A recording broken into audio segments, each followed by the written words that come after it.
Patuloy na paghihigpit sa kampanya ng kapulisan kontra iligal na droga, nakumpiska ang mahigit 100,000 pisong halaga ng shabu mula sa isang sospek matapos ang isinagawang bypass operation ng PNP sa Lapus, Iloilo. Nakatutok dyan si Pacho Woman Justin May Halores.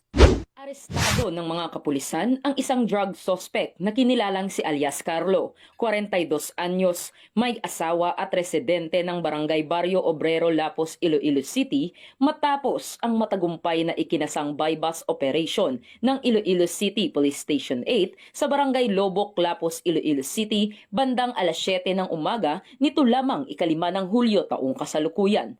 Pinamunuan ni Police Captain Lester L. Oliveros, officer in charge ng ICPS-8, ang operasyon na nagresulta sa pagkakadakip kay alias Carlo, isang street-level individual. Sa isinagawang operasyon, 2 body-worn cameras ang ginamit upang masigurong transparent ang buong proseso ng pagkakaaresto. Nakumpiska mula sa sospek ang isang heat-sealed plastic sachet ng suspected shabu bilang bypass item at 8 pang heat-sealed plastic sachet ng pinaghihinalaang shabu mula sa pag-iingat ng sospek. Na-recover din ang 1,000 pesos na bypass money kabilang ang mark money na 100 peso bill at iba pang non-drug items. Umabot sa humigit kumulang 24 gramo ang nakumpiskang suspected shabu na may halagang tinatayang 163,200 pesos, batay sa standard drug price na 6,800 pesos kada gramo.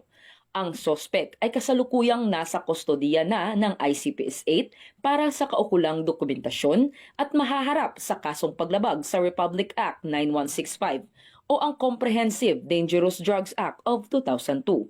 Patuloy na pinapatunayan ng kapulisan ng ICPS-8 ang kanilang masigasig na kampanya laban sa iligal na droga bilang bahagi ng mas malawak na layunin ng pambansang pulisya ng Pilipinas na linisin ang mga komunidad sa lungsod mula sa banta ng iligal na droga at kriminalidad. Mula rito sa Police Regional Office 6, ako ang inyong PNN Correspondent Patrol Woman Justin May Halores. Alagad ng batas, tagataguyod ng Balitang Pulis.